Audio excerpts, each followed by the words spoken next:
Hello and welcome. Today we're diving into a crucial part of our body's plumbing system, the ureters. We'll be discussing ureteral disorders, conditions that affect these vital tubes that carry urine from the kidneys to the bladder. Join us as we explore what these disorders are, what causes them, how they're diagnosed, and what treatment options are available. So, what exactly causes these ureteral problems? The etiology or the origins of ureteral disorders are quite diverse. Some are congenital, meaning they're present at birth, like ureteral atresia, where the ureter doesn't fully develop, or ureter-pelvic junction obstruction, where the ureter narrows where it meets the kidney. Other causes are acquired later in life.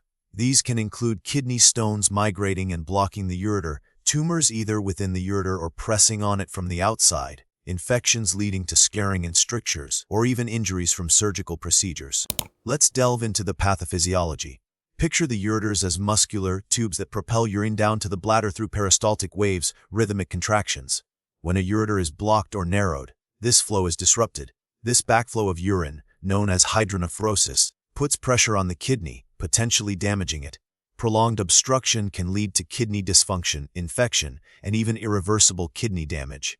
In cases of reflux where urine flows backward from the bladder into the ureter, this can cause repeated infections and kidney scarring. Ureteral disorders can affect people of all ages, but certain types are more common in specific populations. Congenital ureteral abnormalities are, of course, diagnosed more frequently in infants and children.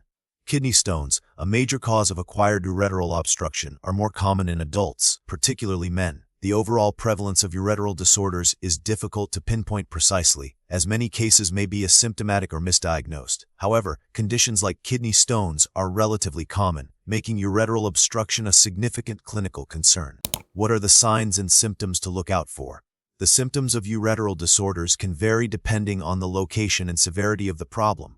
One of the most common symptoms is flank pain, which is pain in the side or back, often described as a severe, cramping pain that comes in waves. This is particularly common with kidney stones.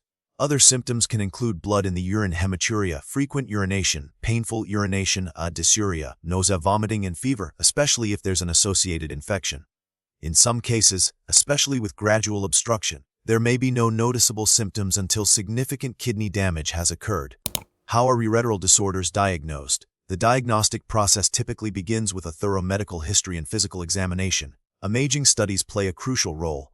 A common initial test is a CT scan without contrast, which can readily identify kidney stones and hydronephrosis. An intravenous pyelogram, or IVP, involves injecting contrast dye into a vein to visualize the ureters and kidneys on X-rays. Ultrasound can also be used, particularly in children and pregnant women, as it doesn't involve radiation. In some cases, a cystoscopy, where a small camera is inserted into the bladder, may be needed to directly visualize the ureteral openings. Ureteral disorders can be classified in various ways, often based on the cause, location, or severity. We can broadly categorize them as either obstructive or reflux-related. Obstructive disorders include ureteral strictures and narrowing, ureteropelvic junction obstruction (UPJO), ureterovesical junction obstruction (UVJO), and obstruction due to kidney stones or tumors. Reflux-related disorders primarily involve vesicoureteral reflux, where urine flows backward from the bladder into the ureters. There are also classifications based on whether the condition is congenital or acquired. The treatment and management of ureteral disorders depend on the underlying cause and the severity of the condition. For kidney stones, pain management is often the first step, along with medications to help relax the ureter and facilitate stone passage.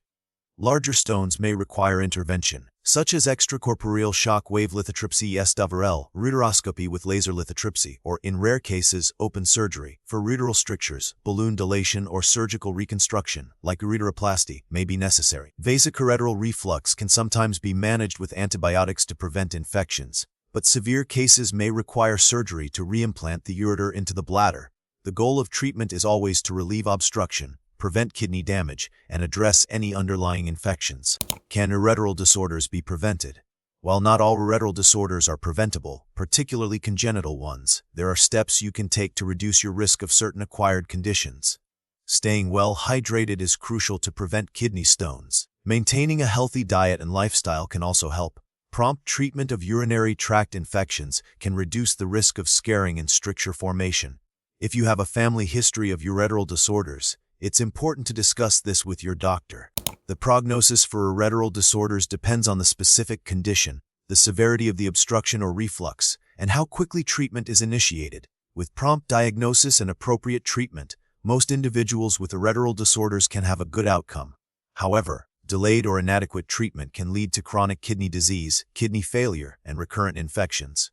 Recent research is focused on developing less invasive surgical techniques, such as robotic, assisted ureteral reconstruction, and on understanding the genetic factors that contribute to congenital ureteral abnormalities. Additionally, advances in imaging technology are allowing for earlier and more accurate diagnosis of these conditions.